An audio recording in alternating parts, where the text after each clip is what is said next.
Morning. Welcome back into Wake Up America. I'm Rob Finnerty. So the Senate voted yesterday to advance a short-term funding bill to avoid a government shutdown until November 17th, with over $6 billion for Ukraine aid in that bill, as Kevin McCarthy tries to avoid a Saturday shutdown. Joining us now for more, Republican strategist and former Reagan advisor Ed Rollins and best-selling author and political analyst Mark Halperin. Great to have you both on. Mark, we'll start with you. So terrific. The Democratic Senate passed a bill that's not going to fly in the House. The million-dollar question remains, how does this all play out between now and Saturday? Well, Kevin McCarthy is looking to phone a friend, use a lifeline, anything he can to try to figure out how he can play his part in getting this past the House. I think if it were up to Mitch McConnell, Chuck Schumer, and the president, there'd be a deal.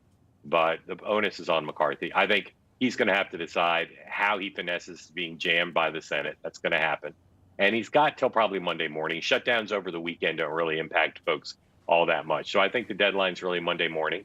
And I think there's a chance he's got one of two things. He can either put it on the floor and see what happens, or he can make a deal with Democrats. Third option is to get his most vociferous members to go along with him, but that doesn't look like it's in the cards. Yeah, and it doesn't seem like he's going to lose the gavel. I think that's overblown. Ed, what do you make of this? Well, it's never worked well for us when we're the ones that shut the government down. And certainly, we've not set this thing up. You have the president and obviously the Senate, bipartisan in the Senate, having something to keep it moving forward.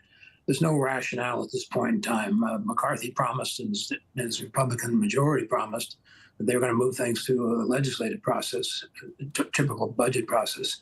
They haven't done that. Going home last weekend was a big mistake. And my sense is, I would say he's in jeopardy. I may disagree with my good friend here. I think that there's a lot of people sitting there wanting to take him out. Yeah, Mark, what do you make of that? Because, I've had members on throughout the week, last week and this week as well, members of Congress. And I asked Matt Gaetz on Friday, I said, fine. So if McCarthy's not speaker, who? He said, well, we love Steve Scalise.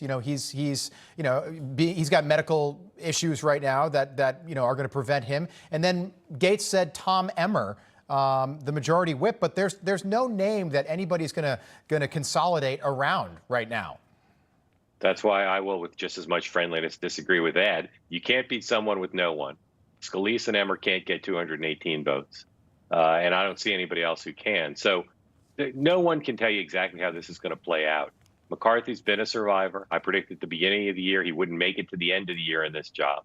I've revised and extended my view a little bit because of the way he was able to finesse the debt ceiling fight. But he's got a series of challenges. If he gets through this week, it's only going to mean he's got 17 more perils of Kevin coming up between now and Christmas. Yeah, good point, Mark. Ed, the other part of this is I remember late 2018, right around the new year, the government shutdown when Trump was president, shut down for 35 days, longest shutdown ever.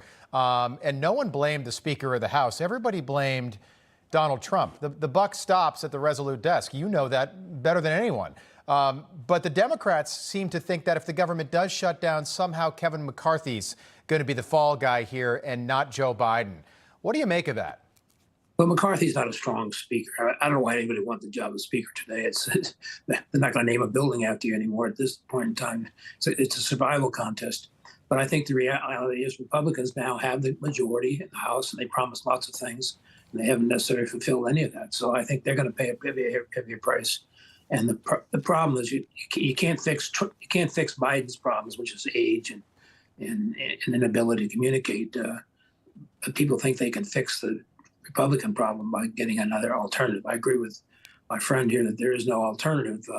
But I remember Denny Hastert coming from nowhere to become the speaker when no one anticipated him being the speaker. So someone can get 218 votes if there's no speaker. Good point. In the words of Ed Rollins, Kevin McCarthy is no Tip O'Neill, who was speaker during the Reagan years. Mark, NBC, Biden world is worried about spoilers as third-party candidates threaten to boost Donald Trump. I'm wondering, and these were just, these names have been out there for a while, Cornel West, RFK Jr., obviously No Labels is out there, maybe Joe Manchin. We heard about Dean Phillips yesterday. What do you make of the possibility and the effect that these other candidates are going to have, not on the Republican nominee, but on the Democratic nominee? Well, the angst in the Democratic Party over this is matched by the absence of a plan. They had some angst over Ralph Nader in 2000, over the Green Party in 2016. It's very difficult to strategize. How do you stamp this out without inflaming it? And Joe Biden is faced with what we think are unprecedented numbers of Democrats who, amongst Democrats, they want him to be challenged for the nomination, according to that NBC poll, and they don't think he should be president for 4 more years, in overwhelming numbers. And so that sentiment is bound to fuel interest in alternatives. Yeah, 2016 and 2000, both Republican years, by the way. Republican presidents won both those elections. Going to be interesting to see how it plays out. Ed, Rollins, Mark Halperin, thanks so much. Good to see you both.